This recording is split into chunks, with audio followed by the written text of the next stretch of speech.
Good day, everyone. I want to thank our sponsors for today, Esther and Erin Levenbrown, Le'inishmat Esther's mother, Sari Lieber, Sar Mindelbat Avraham, Allah Shalom, whose 11th yahrzeit is today, and the Shomesh Aliyah.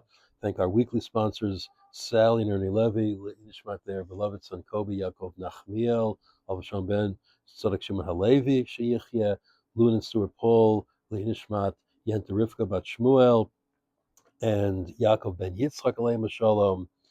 Our anonymous sponsors, Chut for Shlema, for Gittel Rivka, Bat Esther Shifra, Shetichya, Sandy Simvratko, Leonishmat, Steve's parents, Shraga Feibel Ben Sender, and Dina Bat Avraham, Aleim Shalom, Julie Richard Ehrlich, Leonishmat, Richard's mother, Rachel Miriam Bat Yona, Allah Shalom, and Chaim Yoful, Leonishmat, their beloved son Hillel, Al Shalom Yaakov Sheyichya. It's a very interesting article, it goes back a week or two ago, an op-ed in Besheva by Ziv Maor, who's a commentator, a broadcaster on the radio, right-winger, about a split that's taking place in the right wing in Israel.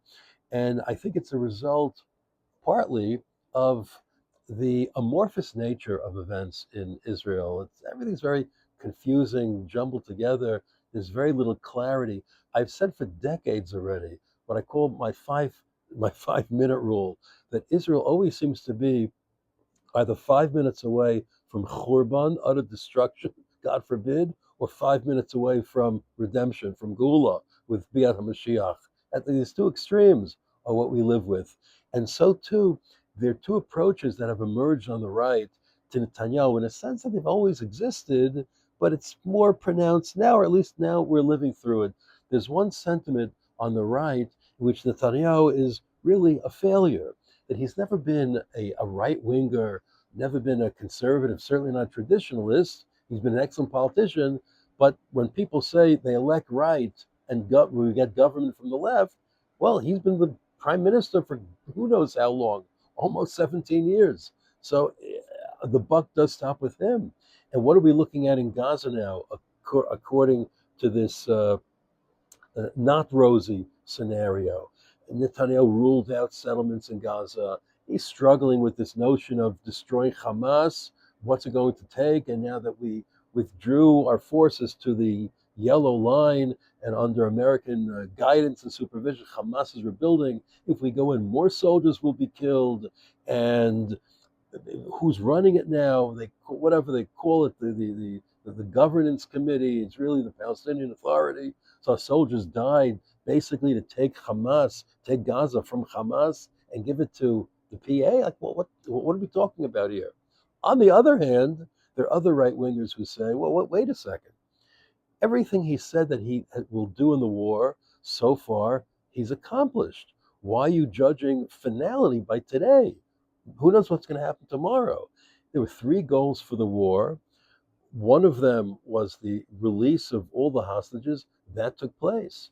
And if the other goals are of the war, destroying Hamas as a military and political force, well, there's no doubt that they've been tremendously weakened.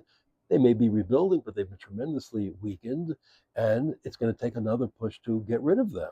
But why say everything's a failure now when we're still in the middle of the process and dealing with all these other issues like Lebanon and Iran and Syria, etc.? So, patience. That attitude actually reminded me of something that William F. Buckley, Olav Shalom, said many years ago, that when he chooses to vote, he'll vote for the most right wing, viable candidate who can win. So, yeah, I like many candidates on the right, on the far right. I define myself as a moderate extremist, but they're not electable. They're not electable because not everybody has my view. And therefore, they'll remain important politicians, sectoral politicians, politicians from whom I would vote because they're part of the coalition. But nonetheless, broader Israel, for whatever reason, cannot bring themselves to vote for them.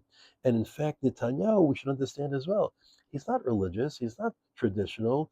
His conservative inclinations, even his value system, comes from a different place than the traditional right wing religious conservative. At a certain point, because he doesn't have the same background, it's going to diverge as well. And therefore, we have to try to hold him to it.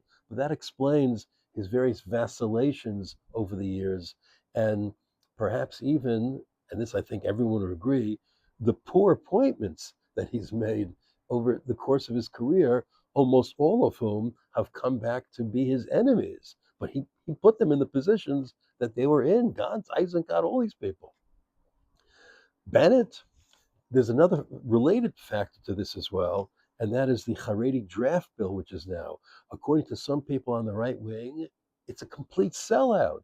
That the Rabbanim are saying, yeah, we'll accept sanctions and we'll accept quotas, but then they're giving speeches that Talmidim don't enlist, don't respond, we're not going to do it. We tell them one thing, we do to another. That's one side. I can't say that it's implausible.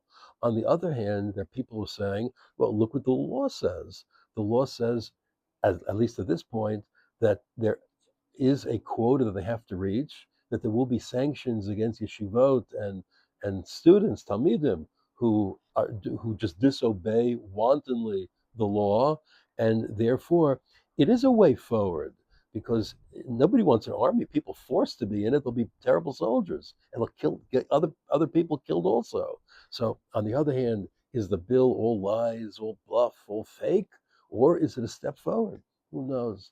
That's the murkiness of life in Israel. That's the perplexity of life in Israel. They say here that everything is murkav. Murkav is complicated and many different factors always swirling around. But that's the year of Mashiach too, the time of lo yom v'lo layla. It's not day, it's not night. We don't know what's in front of us.